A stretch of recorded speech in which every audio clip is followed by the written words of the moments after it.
Mondial Sport, leader de l'équipementier au Sénégal, vous présente ses offres spéciales en cette fin d'année 2020. Deux maillots floqués à 20 000 francs. Survêtement à 20 000 francs. Livraison gratuite. Vous avez les survêtements du Paris Saint-Germain, du Barça, de vos clubs préférés. Maillot plus masque à 10 000 francs. Ne vous le faites pas raconter avec Mondial Sport.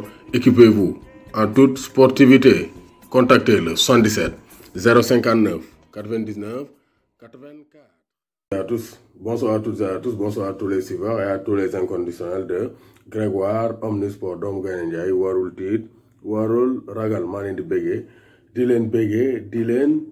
on va parler de Pape Bou Diop. Donc tey la dépouille de Pape Bou Diop est arrivée au Sénégal. Donc corps bi ñëw na tey te rendre nañ ko un vibrant hommage maa ngi ko doon wax keroog le jour de sa mort ci direct bi ma ne on n'attend pas des posts sur Twitter wala ay notes de la fédération. On veut un hommage digne de Pape Bou Diop parce que c'est un digne soldat de la nation te vraiment donc la demande a été acceptée. Le président Macky Sall ci boppam il a rendu un hommage poignant à Pape Bou Diop mu ne la mort de Bouba Diop constitue une perte énorme nee na perte bu réerée la pour sa famille mais aussi pour le sport, a déclaré Salangari Lamtoro mu ne nous avons tous en mémoire ce fameux but face à la France et c'est ce qui restera à jamais le fait marquant de la carrière de Bouba Diop en équipe nationale du Sénégal te autorités yu bari ñëw nañ donc vraiment Bouba Diop repose en paix ñu ngi lay ñaanal donc yàlla na ko yàlla xare àjjana donc na ko ñëpp di ñaanal quelle que soit votre religion il faut prier pour Bouba Diop parce que c'est un grand homme qui est parti moo tax Salangari Lamtoro nee na le musée national du football du stade de Diamniadio portera le nom de Pape Bouba Diop. Donc loolu la wax pour l'honneur de ta mémoire j'ai décidé de t'élever à titre posthume donc élevé na ko au grade d'officier de l'ordre national du Lion.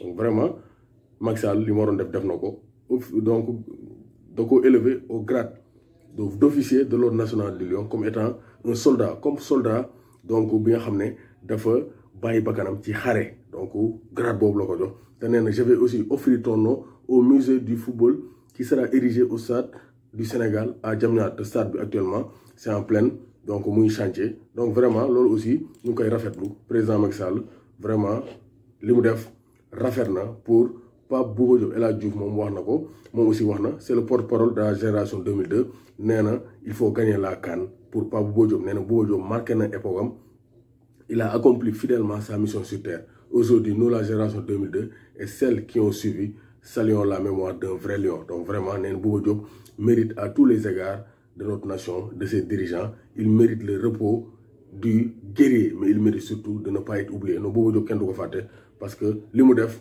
kenn mënu ko fàtte. Ne puisse cette unanimité et cette union autour de ta mort toucher tous les cœurs du pays pour faire avancer les choses. te nee na vraiment muy ñaan ñu gagner Coupe d'Afrique des Nations pour rendre hommage à Bouba Diop, mais aussi à Bokandé, à Mendy, donc Modou Mendy, Jean Mendy, Bruno Metsu, donc tous ceux qui ont fait du sport du Sénégal, donc un grand sport vu dans le monde du football, du basket et du monde du sport de manière générale. En tout cas, Bouba Diop rend nañ ko un hommage digne d'un grand joueur du football ici au Sénégal.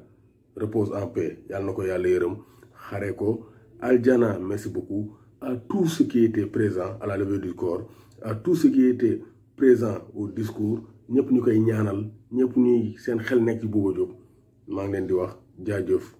te nit li rek la am nit ñi tey mbokkam te Sénégal taxaw nañ Bouba Diop vivement donc qu'il soit accueilli au paradis par le Tout-Puissant. te yàlla na yàlla teg loxo ci njabootam ñu bañ am benn jafe-jafe. doomu Gaynde Njaay warul tiit warul ragal.